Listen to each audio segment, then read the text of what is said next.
Brand new unified heavyweight champion Andy Ruiz has been treated to a hero's welcome with a parade in his hometown of Imperial, California.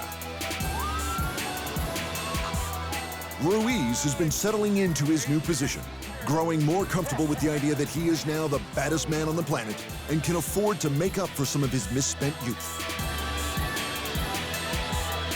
Well, first of all, I bought a car for my mom. That was the first purchase that I made from the money that I got. I bought my mom a car because I messed up a lot of her cars when I was young.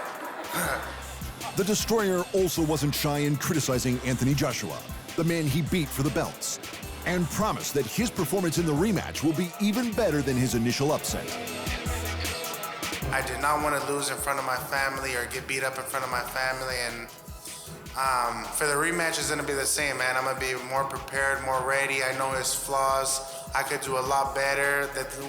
I think the only thing that he could do is just run around, you know, and he's not good at boxing, not a good boxer, but it's just going to be a hell of a fight for Ruiz Joshua, too. Hashtag. The IOC is close to finalizing the boxing program at the 2020 Olympics in Tokyo, after the banning of the AIBA from the event, with a significant step being made toward gender equality in the sport.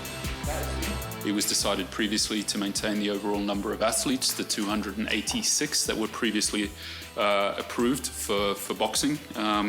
Again, in terms of a transition and a greater focus on gender equality, there was an increased transfer from the men to the women to make a total of 100 women, which obviously means on the men's side it's gone down from 206 to 186. So out of the 286 quota. This increase in size in the female competition is reflected in the addition of 2 new weight classes for women at feather and welterweights, and a reduction in men's divisions with the axing of the light fly and light welterweight divisions. And the Korean Zombie has made up for his heartbreaking final second loss to Yair Rodriguez with a declarative stoppage of number 5 ranked Renato Moicano in under a minute at UFC Fight Night 154 in South Carolina over the weekend. Moicano wasn't ready for the Korean's hands and was dropped early by an overhand right. Chan Sung-jung jumped on his opponent's back and finished up with some ground and pound to end the fight without even breaking a sweat. And France has caught up with the rest of the world in finally agreeing to legalize MMA. Despite being home to fighters like Francis Ngannou and Nordine Taleb, the sport has been outlawed in the country. But French Minister for Sport Roxana Maracineanu announced that the sport will be officially legitimized in January 2020. Très bon.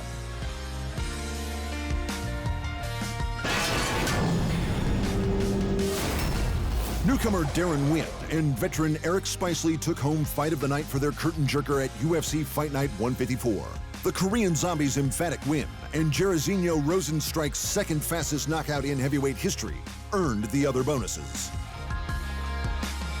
Rafael Lovato Jr. upset Gegard Mousasi to become the new Bellator middleweight champion at the Bellator 223 event in London. Melvin Manhoef and Kent Kauppinen rang each other's bells a few times before Melvin earned the decision in the co-main. The local French champions Cedric Doumbé and Anissa Mekson both defended their titles at Glory 66 in Paris, both by stoppage to satisfy the hometown crowd.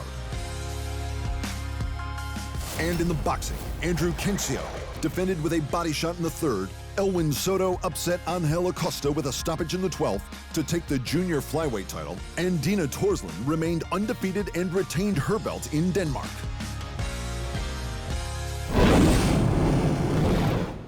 Thanks for watching, and remember, if you want more fight sports in your life, just hit the subscribe button.